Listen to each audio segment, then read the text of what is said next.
نەجات زرگی زۆر بەخێر بێن سپاس کە لە دووهۆکۆ میوانیەمە بکات محەممەد لێکۆڵینڤان لە باکووری کوردستان بۆ ئەم شەویش بە سوپاسەوە میوانە و ئەزیەتی دەدەین توژی گەلک بخێراتی سەیدا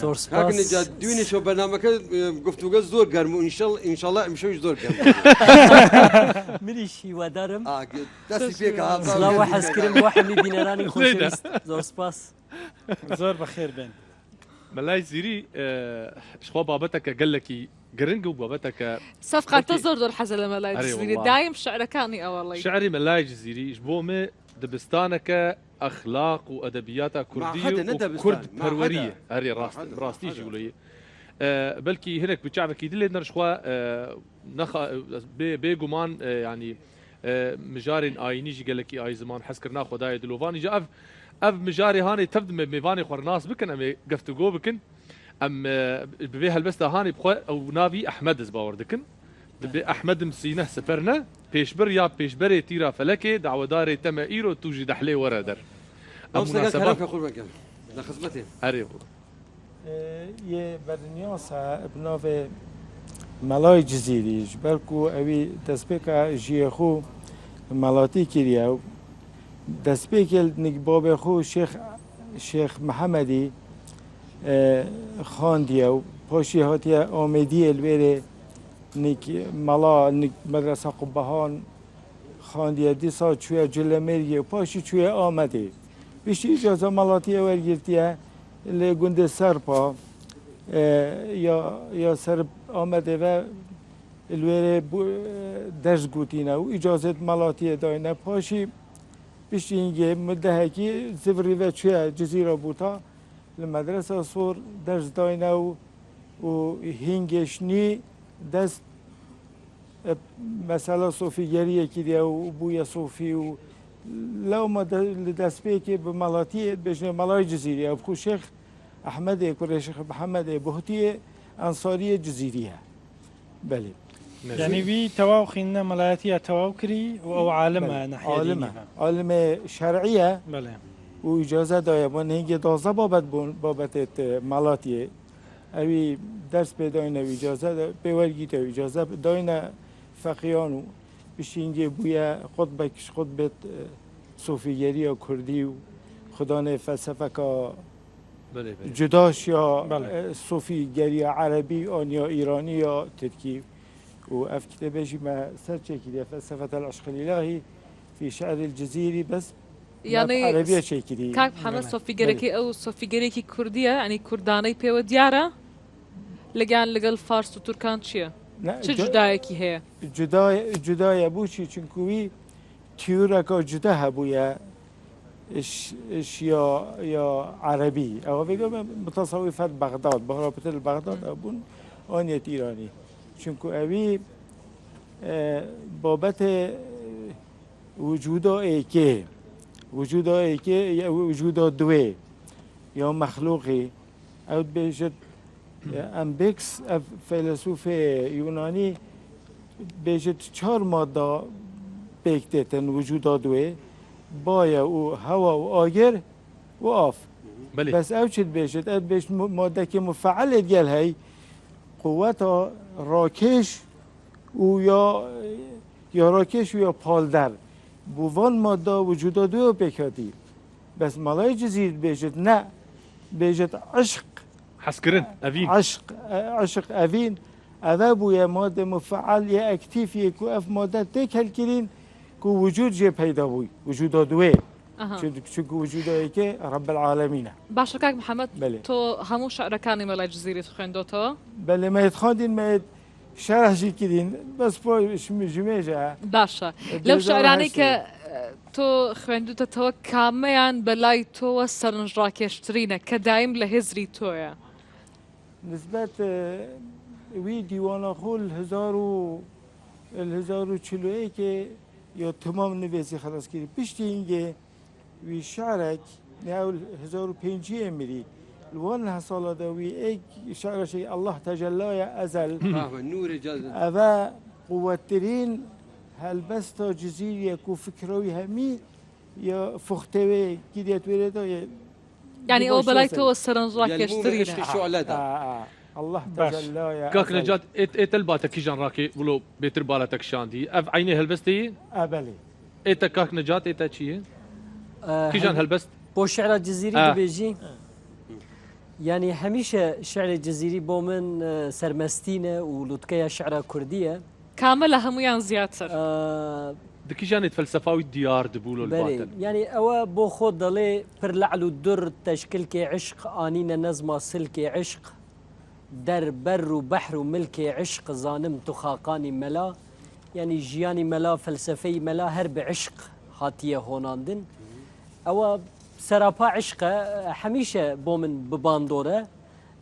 ئەم شەوە من دێ شعرێکە مەلای جززیریژی بخوێنم بۆ جەنابتان بۆ بینەرەکانی خۆشەویست ئێوە توانن من باسی مەلای جززیری ئمە باسی مەلای جززیر دەکەین و دواییش لە کۆتایی گفتوگۆکە حەز دەکەین تۆ ئەو شعرەمان پێشکەش بکەین مەلای جززیری دەڵێ گولی باغێ ئێرەمێ بۆتانم شەب چراغێ شەبێ کوردستانم ئەرێ مەلای جززیری بیرمەندێکی کورد بووە یان مەلایەکی زۆر ئاسایی و تەقلیدی بووە بەێ دەستپێکێ ئێمە پێویستە پێناسە بکەین مەلای جززیری وەکو تێگەهێن ئیرۆ تێگەیشتنێن ئیرۆ ئەوە جەنابەت گۆ ڕستەی مەلای جززیریە گولا باغی ئیرەمێ بۆتانم شەب چراغێ شەبێ کوردستانم یانجی مەسەلا بۆ خە بەراوردی حافظێ شیرازی دکە دەڵێ گەر لؤلؤێ منسوورێژ نەزمێت و دخوازی وەرشعرێ مەلێ بینتە بە شیراز چه حاجەت بڤی ڕەنگی ینی لوتکەیە شعر و عێرفان و فەلسفەیە کوردی مەلای جززیری تەمسیل دکە چۆن پەیوەندیان پێکەوە بووە نا پەیوەندی نییە حافظی شیرازی بەریا جززیری هاتیە ینی لە شعری عەرەبەکان ئیبن فارد لە شعری فارسەکان حافظی شیرازی بەلکی لە شعری وڵاتی بیانیەکان شکسپیر یان ئەلمانیەکان گۆتە ینی چ لوتکەیەک بلند بن لە دیرۆکی ئەو نەتەوەیاندا لە شعری ماندە ینی شعری کوردی دەژی مەلای جززیری لوتکەی هەری بلندە بەس پێناسەی مەلای جززیری بەیا من بە ڕەئی من لە گۆر تێگەیشتنی ئیرۆ بە تعبیری شەیخ یانژی مەلا تێر ناکەت لەبەرچێ مەلای جززیری عاشقە لە گۆر تێگەیشتنی ئیرۆ یعنی دیوانی سەرانسەر عشق بخۆیە و تێگەیشتنی مرۆڤێکی عاشقانەیە یعنی مرۆڤێکی بە تێگەیشتنی ئیرۆ مرۆڤێکی مەلایان مرۆڤێکی شەیخ نییە یعنی عشقی بچی عشقی بچی عشقی حقیقەتە ژیانی بخۆ عشقە ینی عشقی عرفانی تەسەوف بووە لە مەلای جززیری ینی جیاوازی دناوبەرە عشقتە نییە مەسەلا لە ڕستەیەک خۆدا دەڵێ کێدی حقیقەت بێ مەجاز لەم ڕستەیەدا ئێمە فێم دەکەن تێدەگەیژن ینی حقیقەت و مەجاز لەگەل یەکن هەمیشت لەگەل یەکە لە تێگەیشتنیان لە تێگەیشتنی مەلای جززیری بەم سەردەمە ئێمە پێویستە وەک عاشق ئەوی تێبگەیژن وەکو مامۆستاژی وت لە دیرۆکی هەری ئانتیکتە ینی چوار عنسورێ ئەساسیە هەبوونێ تێن پێناسەکردن ئاو و ئاخ و هەوا و ئاگر بەس مەلای جززیری ئێمە عنسورێک خامس هەیە عنسورێک پێنجی هەیە و ئەو ژی عشق بخۆیە و مەلای جززیری لە گۆر تێگەیشتن و فەلسفەیە کوردایەتیەک و سمبۆلا وێ ڕۆژ و ڕۆناهی بخۆیە هەلبەست قەسیدەیە خۆیە ئەڵڵاه سەحەرگاها ئەزەل پێکەتنە ڕۆناهیە عشقێ دەدە دەست پێکردن ئەڵڵاه سەحەرگاها ئەزەل یەلمومێ عشقێ شعلەدا نورا جەمالا لەم یەزەل زاتێ تەجەلایی خۆدا ینی بە پێکەتنە نورا عشقێ هەبوون هاتیە ئافراندن و لە دۆر عشقێ بە دەورانە عشقێ ئەف عنصرێ پێنجاهم بەحث دکن ئانەکە نه ینی دوان چەند ساڵی هانێ نه لهوليود جاكرن فيلمك ويعني بلكي زباور دكم كت بيجبركن جيهاني دجي جو بيروكايا كنه او دناسينن اي ملباما ملاي زيريج بري 400 سالي بحث عن عنصري بينجا كري يقول لازم يذكر يقول جرنجي جيام بي حسكرني نامش وحمو كسي زاناجي دبيجن ملاي جزيري افريا اوليه البجارت قال له نويري اشكر بكره نافي كردستان ويعني هويا كردي بيتر بانيا تنه دبيت اكيد بلكي قوتيا چند جيا نافي کوردستان نیشان دایی لێز باوەڕ دەکەم ئەنزام سەدەماوی چی بگوڵ و ئەشکەرە نەتکرد بەس بێژم ئەکەم شاعیر بووە ناوێ کوردستانی گوتی دبیتی خۆدەمەە بلێ زۆر گیان دە ناوی کوردستانی بکارانیە لە هەلبەستی خۆدا بەس ناوی کوردستان پسپۆری شەرەفنامەی شەرەفخانی بدلیسی واسیلیەڤە دەما ئەنالیز دکە شەرەفنامەی شەرەفخانی بدلیسی دەڵێ شەرەفخان پەیوی کوردستان دواتەیەکی پۆلیتیک و سیاسی دە بکارئانی وەکو هەفگرتنێکی جۆغرافیایی ملەتی کورد و دەسەڵاتی ملەتی کورد هێزی دەسەڵات مەلای جزیری لە دوای شەرەفخانی بدلیسی هاتیە و پەیوا کوردستان لە گەلێک شعری خۆدا بکارئانیە ئەم دکارن بکارانینەویە پەیوا کوردستانی ژی وەکو تێگەیشتنێک و هەلوەستێکە سیاسی و نەتەوەیی بنرخینن لێ کاکە گیان ینی کاک سەفقان ئەس وێ گوتنێ رەنینم ینی مەلای جزیری شێوازێکە ئۆلی هەل نەبژارتیە مەسەلا بەریا مەلای جزیری بە سەدان ساڵان gelek عارف هاتنە gelek متەسەوف هاتنە پرتوکێن عرفان و تەسەوفێ نویسینە شیرەت و وەعز و تشتێن ئۆلی کردنە لێ مەلای جزیری ڕێکە بڤێ ڕەنگی بە تۆ ئاوایی هەل نەبژارتیە ئەوی بخوا شێوازێکە gelek جودا هەلبژارتیە divê şêwaza xwe de bi aşiqane her çi tiştê hatiye daketiye cîhana wî gerdûna wî wî bixwe gotiye bê xem û bê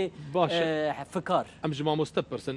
bêhtir Ehmedê Xanê bêhtir jî eşkere nekirî hezrê xwe nînetewî خۆ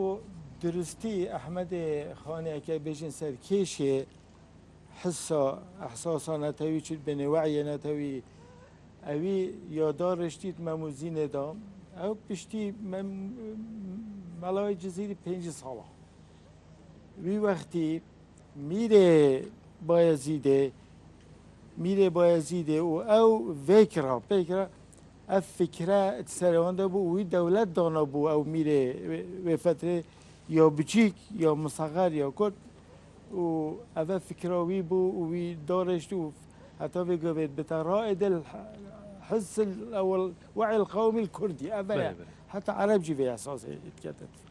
بس أم دي زفري نفا نسبة برادري وجزيري خداني خود نظرية تيوركا فلسفية تصوفية صوفيجرية يعني نا تشتكي بسيطة وأبا مدفي كتابه دا مهمية قوتي ويا شرح كده حتى دمائكي يعني جزيري قطبة كش قطبة تصوفي وتصوف أخويا خصوصية يوي شيء كده طريقتي شيء جناب إمام مصطفى أو يعني أو بيجت بريخد حسن حب ذات قديم لجداب أو جياك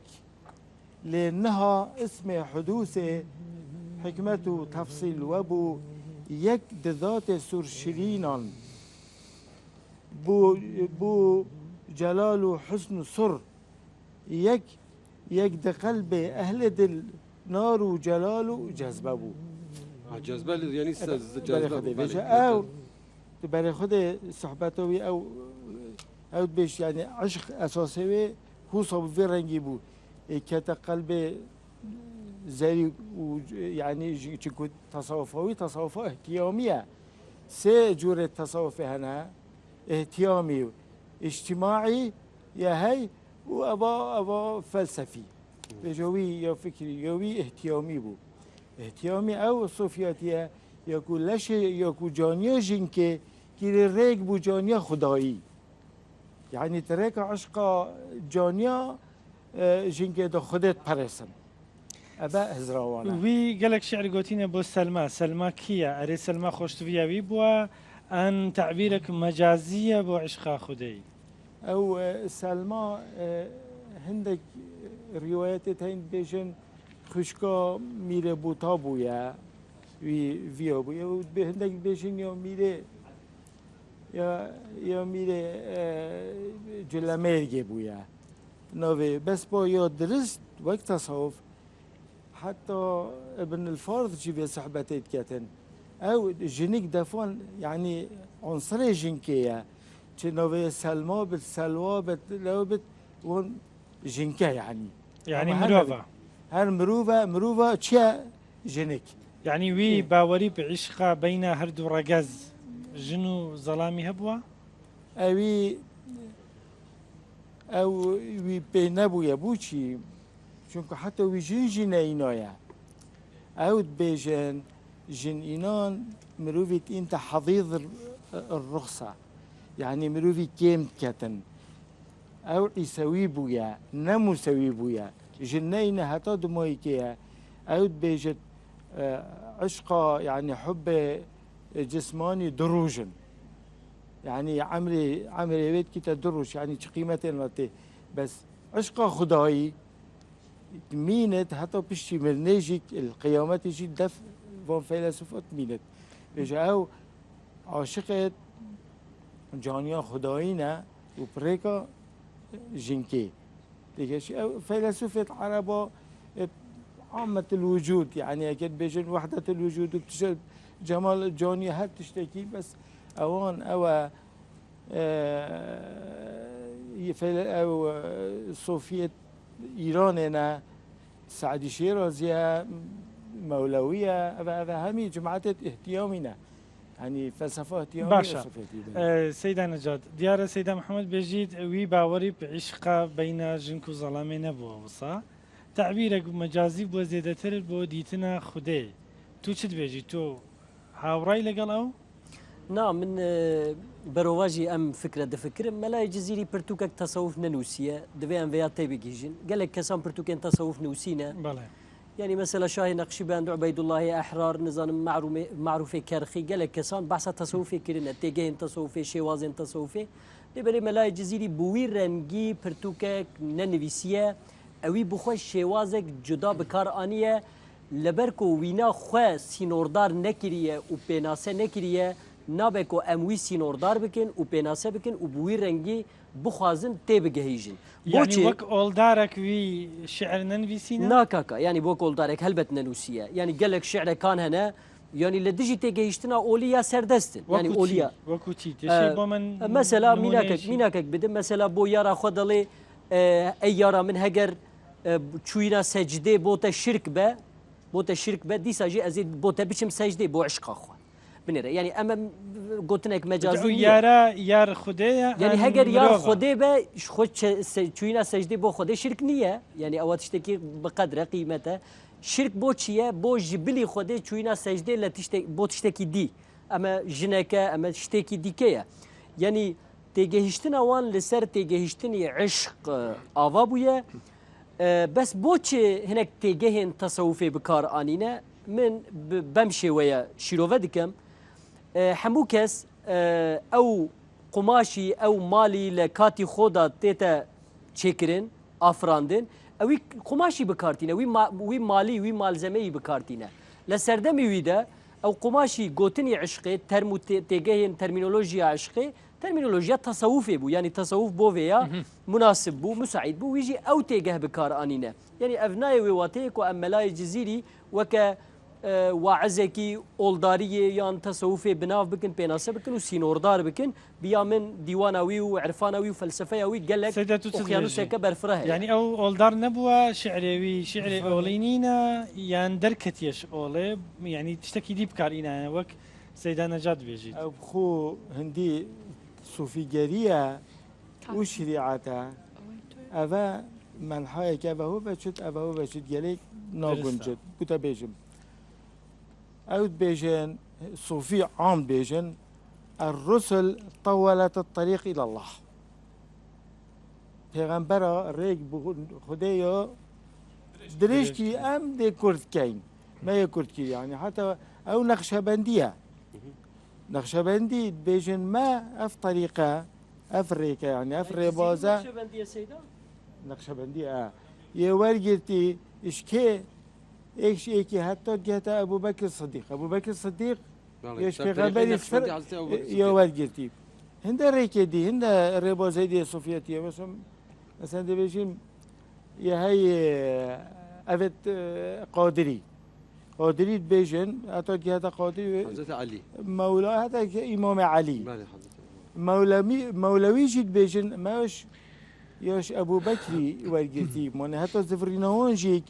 شبر هندي كو وقتي ابو بكر قال پیغمبري شكفته و اوت بيجن دا پاتا و تشکیند کنه را دامار چو لا حیوانات تخف نبرد. إن الله معنا.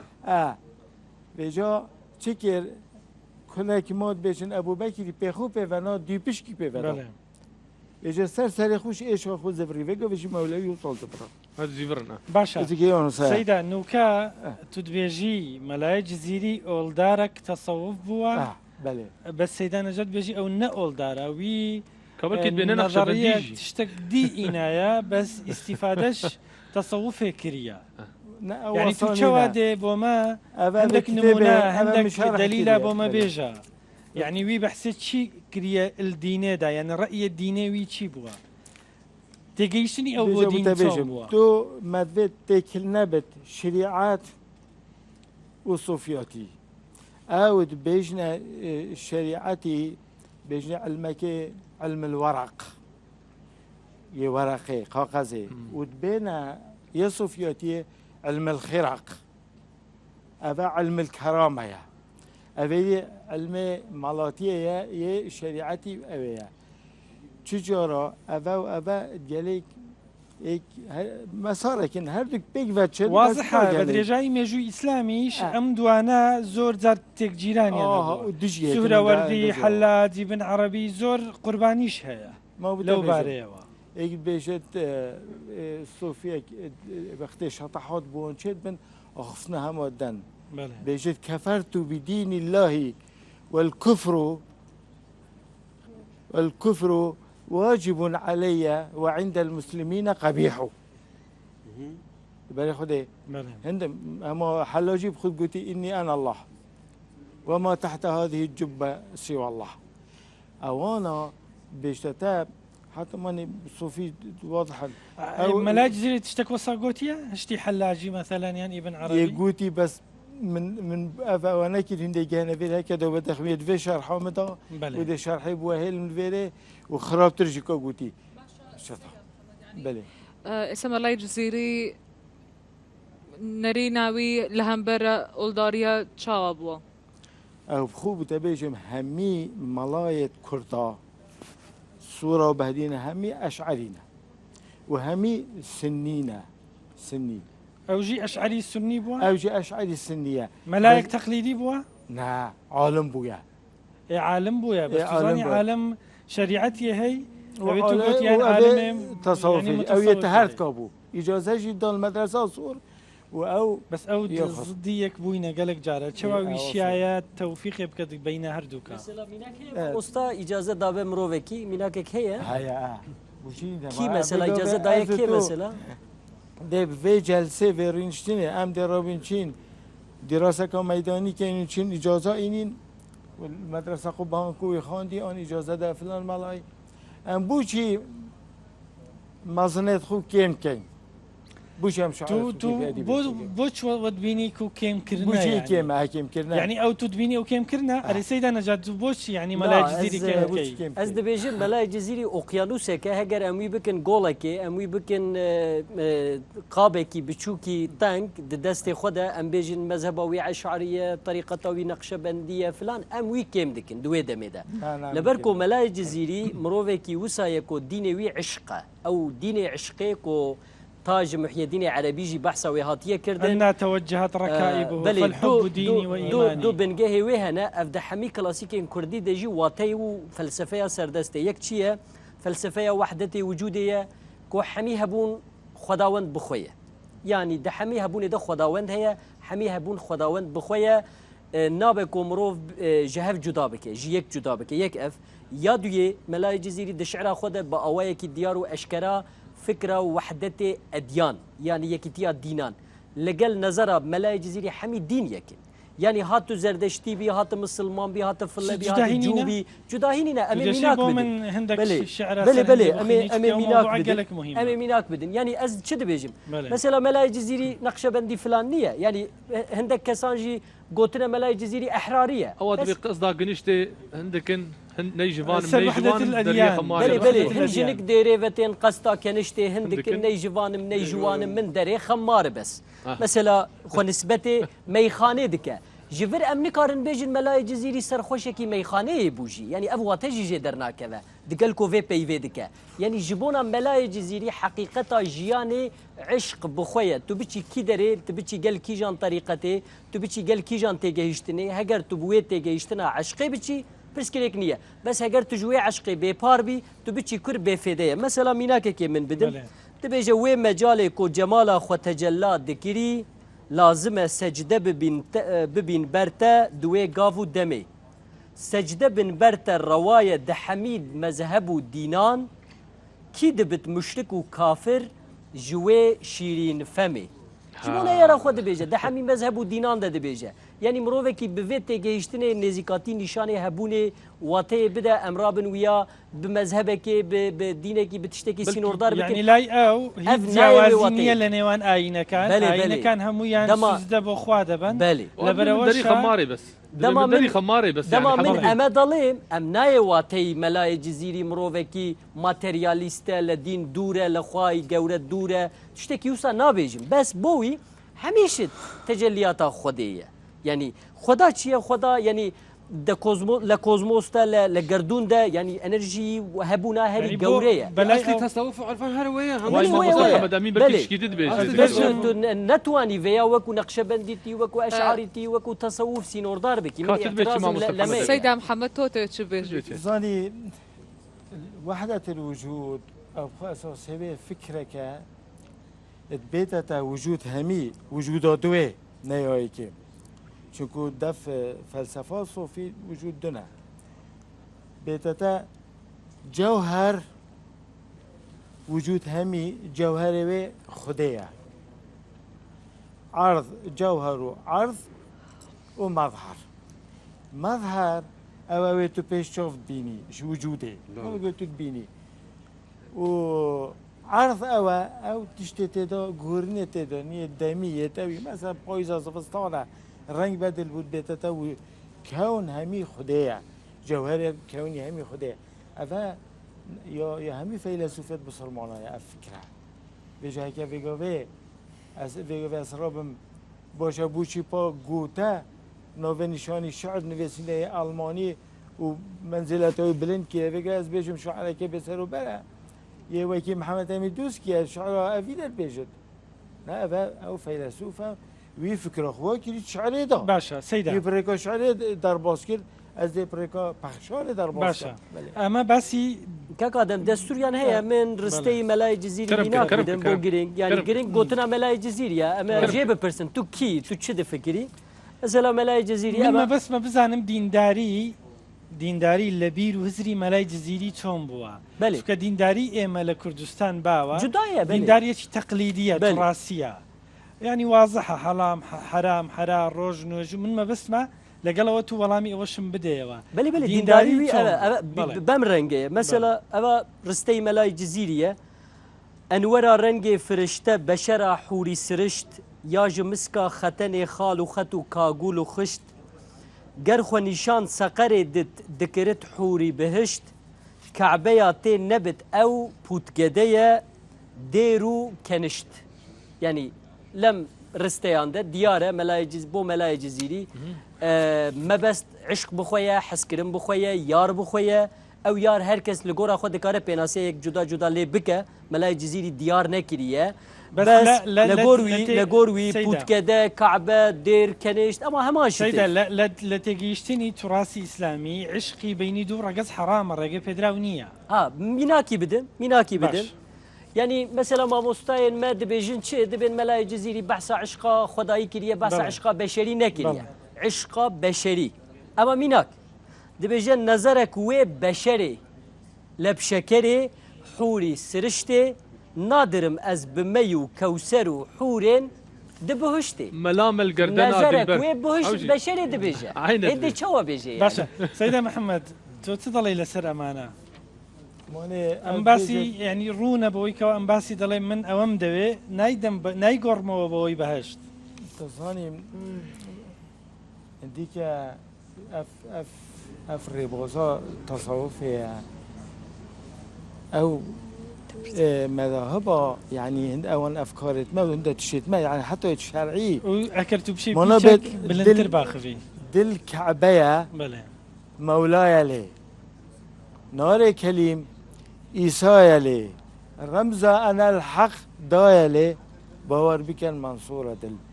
ئەمە کی وتوێتی أبو جزيرة إيه دل كعبية مولاي أبخو حتى بيتتا دل من دل كعبية نحاجة تبكي حاجة أما خديت دل تدعو بله بله بله أبا فكرة باشا. وأبا فلسفة صوفية سيدا بله. ملای جزیری تێگەشتنێک نی هەبوو بۆ شریعەتی ئیسلامی ئەن تێگەشتنێک تەقلیدی هەبووە تصاني نبي بتني همياشي أمان ما نبدين كيما مثلا ما ملای گەورەیە هەی تێگەشتنەکە یعنی متەنەویریە هەی بۆ دینی بۆ شریعەتی ئەرێ تێگەشتە مەلای جزیری چاوا بووە بۆ نوێشکردن بۆ ڕۆژوگرتن بۆ دینداری بۆ چوونە حاج بۆ پەیوەندی نێوان ژن و مێرد بۆ ئەم بابەتانەی کە ئێمە ڕۆژانە لە بابەتە دینیەکان قسە و گفتوگویان لەبارەوە دەکەین أو يا أكيد بيجن أو خلال مدرسة صوردا مدرسة صوردا وي إجازة بدان أو بدان أو لا يعني كجيانا وي بويا وجيانا صوفية خصوصية ويا تايبت أف لا يعني كدي بو في بوري بفلسفة أبو وازدواجيات هبو بيدا يعني في صحبة دا بشريعتي وبطريقتي یعنی ئیزدیواجێت هەبوو کن مەلای جەسیری وي صحبة دا چونكو من إجازة بله. مالاتية دانية دوزة علمية من پێم وایە بان و پرسیاری هەیە بە سەیدا نەجات دوو چ دەبێژی مەلای جزیری مجدد بووە دینیدا ئەن نا يعني ملاي جزيري ادعايك وي وك از مفسرم يعني مجددم يعني متصوفم ادعايك بفي رنجينية او عاشقة دين عشقي وتيه ده حميد ديوانا خود سران دين سر عشقي بعشقي هاتيه تصوفه. هوناندن نا يعني تصوفه شي إسلاميا، تصوفه شي- كاكاجيان اما شتين ما مستدلي بەڵێ اما شيروفنا بس لرستي ملاي جزيري ديار معناه ديار هنا مثلا ميناكك بدم رستي ملاي جزيري دبي هردو برهن تنا محراب چه ايمانو چه كفر بودو نابود كو يكن اف چه ثواب و چه عقاب يعني اشكال يعني سيدة ايمان محمد و كفر توتبيجي. بوي جرينج نيه بود كده ياخد إيه؟ وكعبه وكنشتو دير بوي جرينج نيه بوي واتا جرينجا بەڵێ سەیدا وانا من برين كشي هر قوتي وان او همي صوفي علم الحقيقة يعني بينون علم الحقيقة وعلم الطريقة سيدا بقول از تشتكي بيجي أبا جابري دي- جابري وخلاص بلي كان بلي سيدا بو سيدا مقبولة. تشتكي بلي بلا سيدا ويجي شيروفا بك سيدا عبد الجابري عبد الجابري محمد عبد بلي الجابري. بلي عبد الجابري لسر عقلي عربي خباتك قال لك برفره كريه بلي. عبد الجابري دلي يعني من فكر مجي اميه شوازي التصوف لخاكي كردستان وايران وكا فورمكي تجهشتني دين وهبون وجاردوني هاتيا افراندن هاتيا افاكرين لهمان كاتدر لتجهشتني فورمي تصوف تا اسلاميات جي وكو حقيقتك جه قرتيه بس اما باسلاميتي بجبرين اسلاميتي هي سردستي هي عربه نايه بينا سكرن محمد عبد جابري تشدلي دلي اما عربكان دستلاتي عرب لهمبري ام فورمي تصوف برفلكسكي ايديولوژیک برفلكسكي ايديولوژیک رياكسيونك نشان دا وخواست تصوف لغور تيجيشتنا خو بيناسه بك ايغو تصوف كاتي پیغمبري دهبو اصحاب الصفات تصوف متصوف بونا فلان بيفان بس اما رياكسيونك ايديولوژيك رياكسيونك راستقينيه وەختێ سەیداژی هەبیت بله سيدا فرمو ما مستوى من خو اساسا زمان پیغمبری تصوف نبويه بەڵێ بيشتكو دولة أموي هندستان صاندي جاي منطقة بله. بين الأفكار الإشراقية والفلسفة اليونانية تاكل بو أودي بو أف مادة جدال كات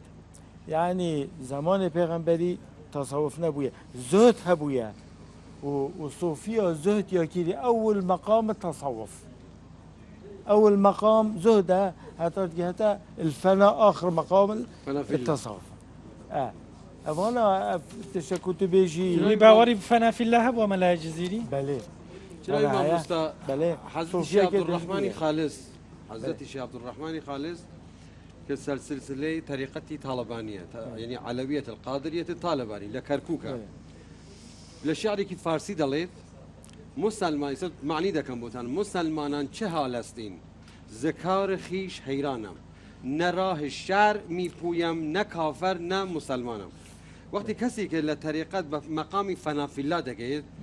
هەموو چشتی خوا دەبینێت ئەڵێ مسلمانان ئەوە چه حاڵێکم من هەمە لە کاری خۆم حەیرانم نە ڕێگەی شریعەت دەڕۆم نە کافر نە مسلمانم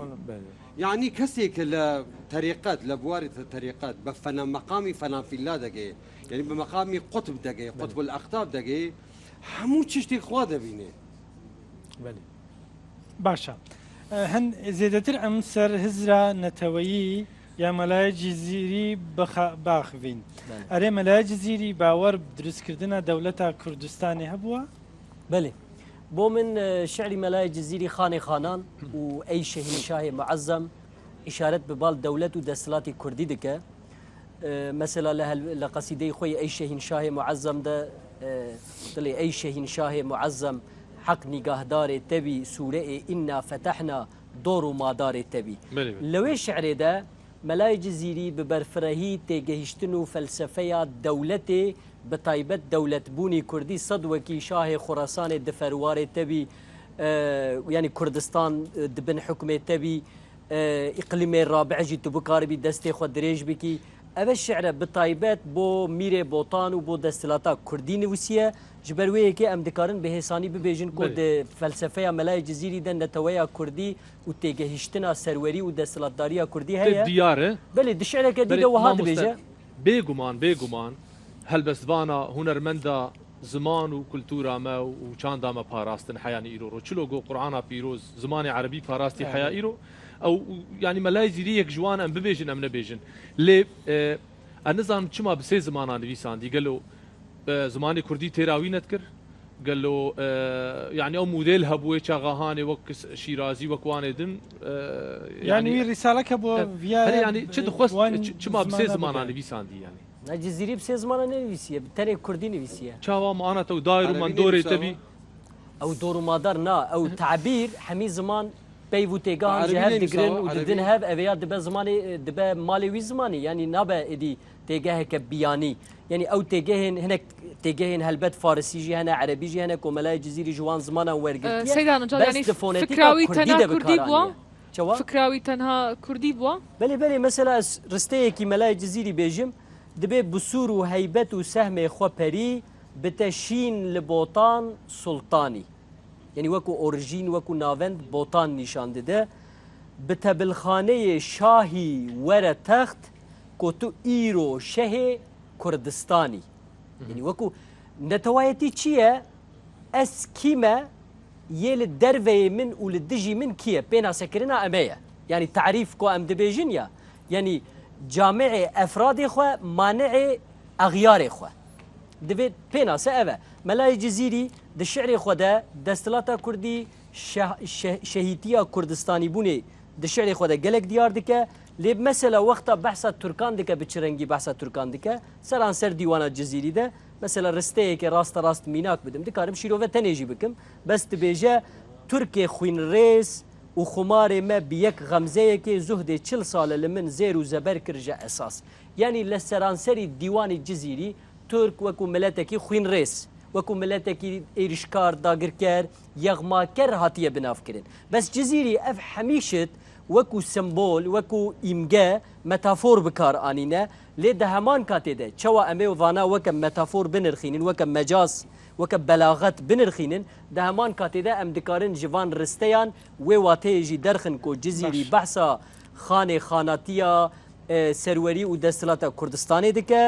و لە هەمبەری کوردان ژی بتایبەت نەتەوەیە ترکان وەکو گەلێکی نەتەوەیەکە ئێریشکەر و خوێنڕێز بناو دکە سەیدا محەممەد ئەمین دۆستکی مەلای جززیری چ ئیزافەیەکی چ خزمەتێکی بە زمانی کوردی کردووە هەندی کە مەلای جززیریەکان بین ئەو دانەرێ ڕۆڵا کوردیە تێگەشی ئەوی أوي شعر عربة تفعيلة بحر عربي بحور شعر عربي سي تفعيلنا بله يا كردي جزيري يا دانا 4 تفعيلة يعني بحر الرجس 4 جارة مستفعلونه الدفع عربة 3 جارة أبي يعني أف عروض شعر كردي جزيري بجوازات أبي جزيري داناين ومتهموي دفرا ياتي تمام كري أحمد خاني تثبيت كري أف هر دوك رائدة أكيد بيجن دانرت عروض كردينا وشين كتابة دكتور عزيز جردي ويت دكتور أحمد هردي هل كان صح كده كشوا أفتش أثبت بيجن أنا أو يكم كذبة كداينا عروض كردي عروض كردي داناي قدروي جلك جزيري جاكر خين بيجت جزيري بس او ببورا او وصا يعني احتمال عندك كذبه او سيدا نجات قد بيجي عنصري بوا وصا بحسي تركاكري مثلا تو شوا دي جاب دي زاني ام خو بل زمانه ما كرديش دا ما بوشي بقول بين رومي بله رومي فلان روميه بل صديق دملوش بيشتا شو ما قلت باسه ما قلت اكي تبوش نشو ما دسه قلت من نفت بما رومي يعني بما كافر رومية تعدائي جالك الخلقيت كي رومية بيزنطيين بله وموظفات وان قلتنا الرومي يعني كردا تراث كردي ده بجا وان قلت همان بنا ظالم دي صان تركاجي تعدائي الكردا كي بجاوي تشبيه كي دزجرا خوب تركا كي خيرش يعني ظالم اما كو از بيجم من اف ديوانا بله من الشرح كي كو از بين من تدانديت يكو بحثي الوعي القومي كي بتقول الحس القومي بحثي وعي القومي نكريا تسد بيجي سيدنا نجات بحثي وعي القومي نكربي ام بوش اشتي رمزك نتوي سحكينيك وبيجيني هزرا نتوي دف ملاجزي يعني اف هي بنرن دما برهمك بنرن يك باسي تشكريه بله يا دوي باسي تش نكريه مثلا د كلاسيكين كردي ده د شعر احمد خاني ده د شعر ملي جزيري ده بتو آوائی پسندانا سلطان و خلیفین عثمانیان تنیه نکریه مثلا عثمانی استانبول داگیر کریه بتو آوائی نونرین ادبیات کردی پس نیوان ندانه نگوتنه اوانا استانبول داگیر کرینه اوه فتحکه تشتکی پیروزه بنیر بله اوه گرینگه یعنی اف بخود تن یا سری خو مساج و پیامه که دمه و مسئله راوه دیگه بله یا دویه دما پسنا دستلات که دانه پسنا دستلات کردی و کردستان دانه میرکتیم کردانه دوی وارد من چند رسته خواندن وکو از پیوه بکم مثلا برجا شرف د دیوان و شعر جزیری ده وک سمبولا دستلاتا کردایتیه دستلاتا کردستانیه برجا شرف کویرو وک برجا برک جیته بناف کرن د جزیره بوتان مثلا د بیجه شمس دنیف برجا شرف دا صد کواکب چار طرف دا مشتری هاتی برفتا استواچو قبلیه الشعر كديدة وهذا بيجا دائما منزلقها سرة تبت برجا الشرف طالع فرخندة وبخت سعيد ياري تبت بس وي بحثي وعي قومي نكر يا سيدة محمد اما ديارة بحثي كريه قلت بو خوشي قلت يا قولا باغي إيرمي بوهتانم شب چراغي شب سيدة محمد تتصد بيجي خب مدحت خان شرف يتكرين ميري بوتا جاميري مدحت بيتكرين بس بوچم تأثير أميري سروي هبوا سيدة محمد أمين تأثير أميري سروي هبوا بلى يا ميري تأثير أميري ما نبتا بيشم همول فيل البهدينا الأوي هر قيادية كيما تأثير سرما هيا عنا أكيد تأثيرية بس يهج نية ما مسام برسالك من خدمة جناب مثلا علينا حضرة الشيخ عبد القادر جيلاني قدس سره حضرة الشيخ حسن بصري بده الشيخ جنيدي بغدادي بوا أوانا همو يعني لو زمانه بونا لزماني ملاي جزيري چه شيخك يعني چه أوليائك بنا وبانجك بوا لو كاتا كملاي جزيري لقال أو تكلاوي يعني هاتو چوني بوا يا مثلا بيكوا دانشتوني هم بوا يا قصيام بوا لو كاتا چه أوليائك بنا وبانجك بوا معروف الكرخي شيء معروف الكرخي بس أبي وعلاقة هبوا قلبي نبو بس الصولدات مبدأ الصولدات كو أخطاب كارتينن بيش بلا معروف بيتم جكرخ استحدي ويتكم يعني يعني لقال شيء معروف الكرخي يعني قوتيتي من آلنقاري تحداي الشيخ معروف الكرخي ده كم كمنيش وكو أو قطب أبا هاد فيلتا دتواني أو ما بيبلي أو الشعرة يعني دان برهوي دكا مثلا دبيجة كرخين أم دقيامة مددل پردد راند معروف عارف وقتم وبلا معروف بيت جكرخ از عارف يعني بلا معروف جكرخ يعني- بيت ومن ببينك از عارف وقت خما بله عارف بوش چیه؟ حافظ يقول وتحدى شيرازي جكريا بله بله تحدي بلا من باسي كردم بله جابوا تابع شو العارف شي عارف أو يخدي صفات خو صفات أفعاله بزوتر مسألة جناب الإشارة نكرد بله بس باسي معروفي كرخي كردوها بس شو؟ تواوي بك ببورا عارف أو شيء يعني مرتبة كو مدين تصوفي. جهتي يا تصوفي عارف بله. أو شيء عارف البيت عارف يدفير من درس حروف التخلص بيجت يعني بحساب الجمل بيجت السلطان العاشقين قالت الشيء هين فيريدو يعني دفي أملا كاكا يعني فكرة مأومية دفي أملا بملا بيناسة بكن يعني بكسكي ديكا بيناسة لكن أو بخدلي تج ملاي هر ببرس أسرار عشقي حل دكت في معماي تشزانن صد ملاء مستعيد يعني من نسبتي ملايك ومستعيدة كي دينك تج من ببرس أسرار عشقي بخو حل دكم يعني أمي بتشن ديواني ملا أمي جملا ببرسن أو أسرار عشقي بو ما حل بكت للديواني خود كاك نجاد وقتك يك أولياء يا مثلا ملايك لقال الشيخك بناوبانجي ويكون شيخي معروف كرخي بلي قدس سره يعني مناقشة دكا يعني لو مقام بوك أو قصية كردوها بلي راست بويا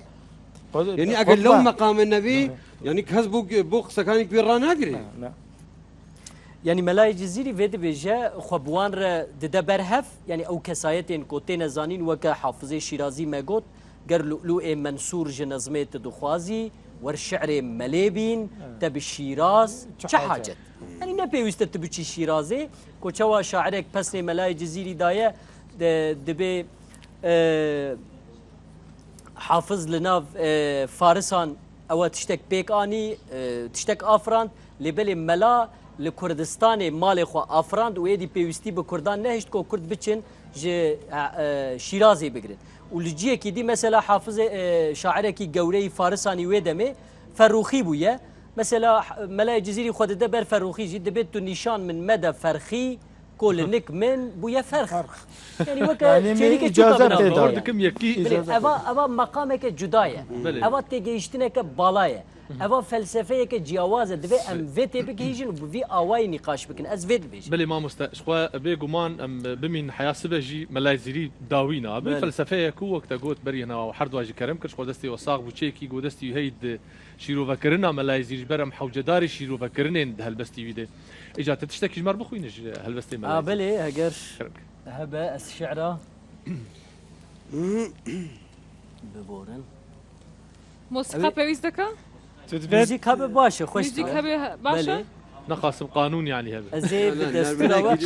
شي هبت تخوازي قانون باللور رضوان شي راس التسي خو بقران لا تشتكي آرام به إيجار كيجان بلور كي كرمانجي لي بس خدوان بلور اخلاق كان بيوسنية بس أو أوجي خوشة أو توماني كي خوشة أما خوشة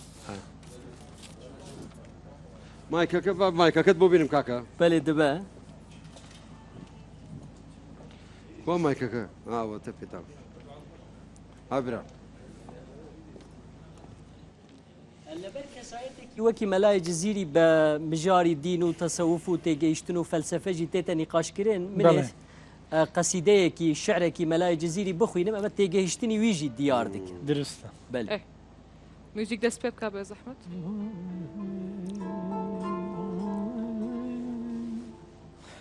إيرو ملا سراپالو تيك بوما آتش من دي سحر خرامان نيشكرا شيرين مش يا رب چطور فميوه اف رنگ مي دبخشت شعرامتي پريشان نظمامتي مشوش دل گشت من جديري ناچم كنشتئي قط محراب وي بمن را وردا بچي نلالش محبوب وكستيرة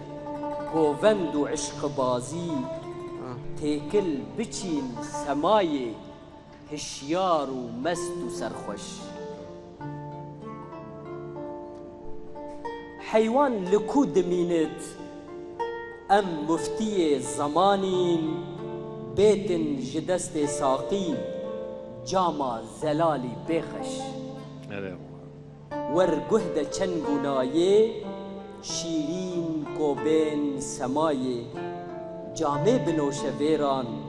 چه ساده و چه زرکش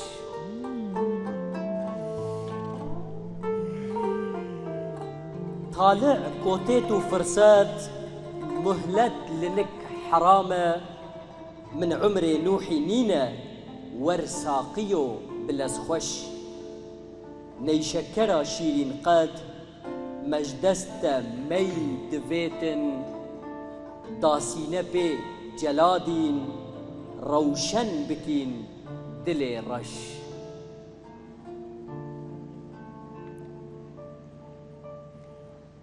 جامد چکن بحسن كوان نظر لخواره خر طبعت دأبله چن ارگزو چکر بش كوره خناس بيرت جارك بدست دليلان أبله چك الطوافي نابينتت بري رش فيزا ما شبه نيلة أم دجلأ فرات قر شيخ ور إمامة فيرايا من كشاكش شوخا كو أز دبندي دلقرتية كمندي لطيفة زهرة سيما أبرو هلالو مهوش برهن جقوس قدرات نيشانكر نيشاني لا معجبر دبارن چينجيك وپروش الله لمن حباته تشكروا نباته جنوب دي جوان بم قربهن بكم قلاقش هرساغبي هرساغبي زك خوش سپاس دستی موزیک سیارنش خوش به